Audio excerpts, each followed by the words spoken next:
Olá, sou eu, Izzy, e como eu disse que faria, eu selecionei alguns livros dos últimos meses que são as minhas leituras preferidas, que acabaram não se tornando só as minhas leituras preferidas dos últimos meses, mas de todas. Então me deixe suas recomendações também, e enquanto isso eu vou voltar para um desenho que eu abandonei há muito tempo para refazer. O primeiro livro, Siddhartha, foi uma dessas leituras em que eu não tive nenhuma expectativa, que foi uma das coisas mais maravilhosas que eu já li. E entre os meus livros preferidos, esse é um dos casos em que eu simplesmente tive algum tipo de intuição, uma vontade muito grande de ler esse livro, e sem nenhum conhecimento sobre ele, esperando qualquer coisa.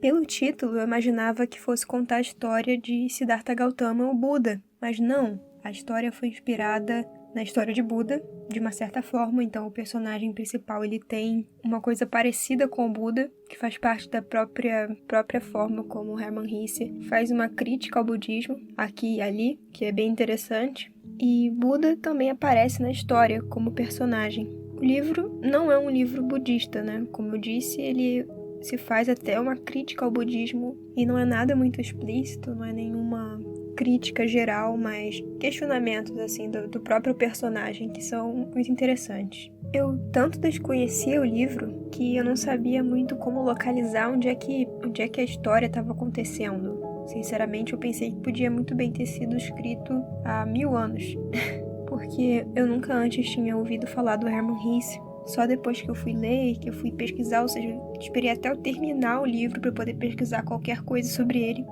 Até porque eu li rápido, é um livro pequeno, e, bom, descobri que o Hermann Hesse é um autor bem moderno, enfim. É um livro curto para se ler de uma vez só, mas que é interessante para se ler mais de uma vez. A verdade é que eu teria muito para falar sobre esse livro, a história, mas isso fica para um outro dia. Bom, o livro me fez querer ler tudo que possa ter sido feito pelo Hermann Hesse, então eu fiquei completamente impressionada por tudo. O segundo livro é As Cartas de Amor do Profeta, de Khalil Gibran. E a quem não conhece o Gibran pode estranhar um tanto esse título, né? Porque Khalil Gibran escreveu um livro, que foi o livro que deixou ele muito famoso, que foi O Profeta, que é um livro até que eu tô lendo no momento, que eu já tô lendo no momento há bastante tempo. Porque é um livro que ele precisa de uma dedicação, assim, para ser estudado, até porque eu tô lendo em inglês. E ele tem muitas palavras difíceis e estranhas, sabe, no inglês.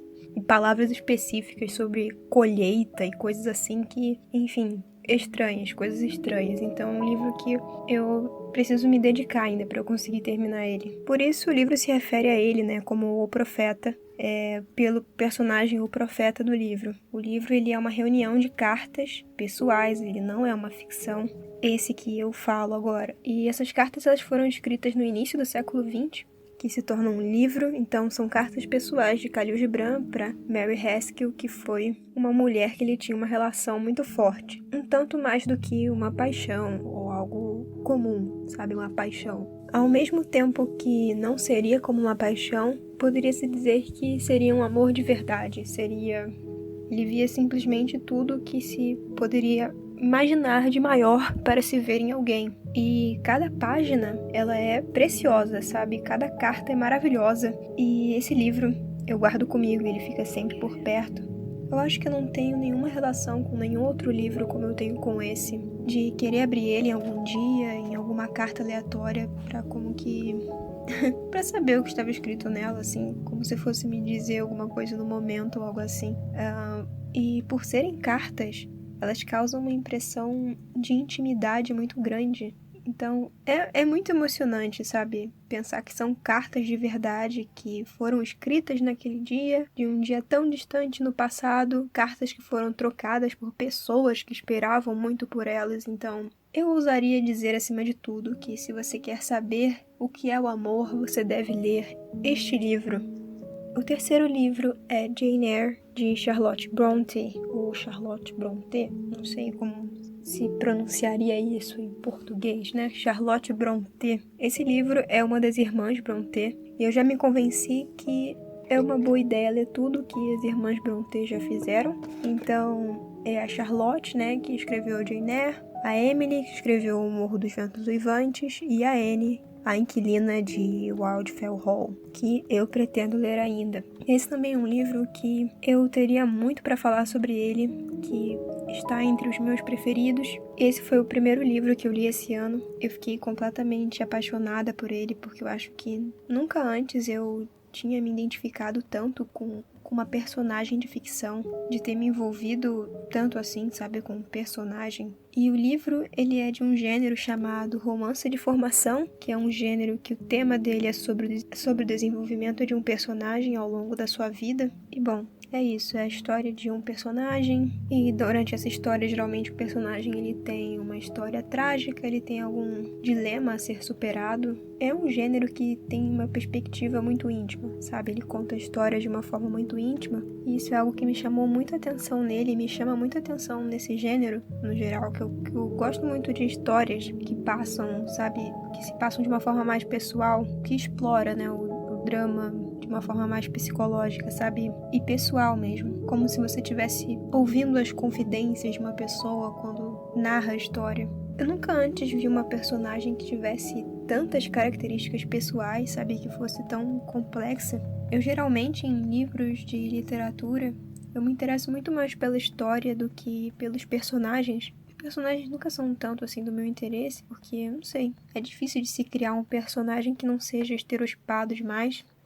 Existem diversos filmes de Jane Eyre, eu vi o de 2011, e é um ótimo filme, e é isso, eu recomendo também o filme. Mas assistir o filme e não ler o livro é perder muita coisa, então minha recomendação seria ver o filme, depois ler o livro, e depois ver o filme de novo. Eu acho que é uma das melhores adaptações de um livro que eu já vi. E o quarto livro foi um livro que foi minha companhia por meses na leitura na hora de dormir, que é uma das horas, geralmente quando eu tô em uma semana difícil, eu só leio na hora de dormir. E, ironicamente, uma leitura muito suave. E o livro até hoje fica na cabeceira da minha cama. É uma coleção dos poemas completos do Cruz e Souza. O livro fez o Cruz e Souza se tornar um dos meus poetas preferidos.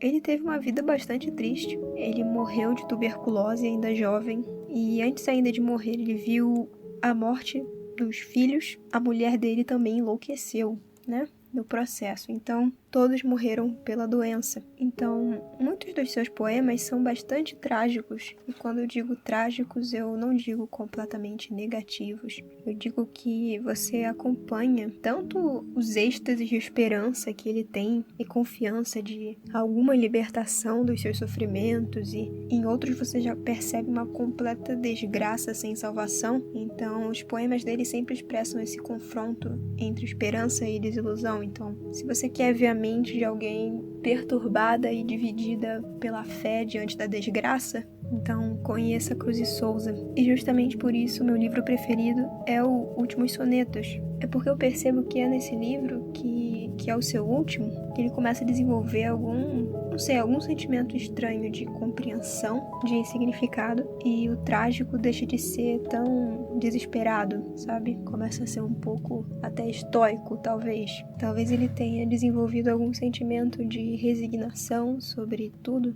pela sua morte, que estaria próxima. E o último que eu escolhi, ele foi o mais antigo que eu li, que é o livro Religião para Ateus, do Alain de Botton, não sei. Esse livro, ele é incrível, sabe? Ele tem algo de original que eu gosto muito nesse autor, de como ele traz sempre a filosofia de uma forma não acadêmica.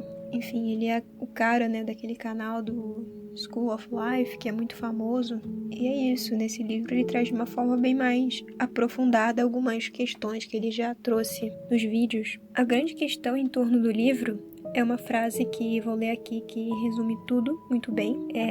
A real questão não é se Deus existe ou não, mas para onde levar a discussão ao se concluir que ele não existe. E é isso que ele de fato traz, eleva as discussões em torno do tema a um outro nível. Eu diria que é com certeza uma leitura obrigatória a todo agnóstico ou ateu. É um livro incrível, que merece muito mais do que só essas palavras. Eu tenho vontade de fazer algum vídeo ainda sobre os meus temas preferidos desse livro. Bom, esses foram os meus livros preferidos dos últimos meses. E é isso, até mais.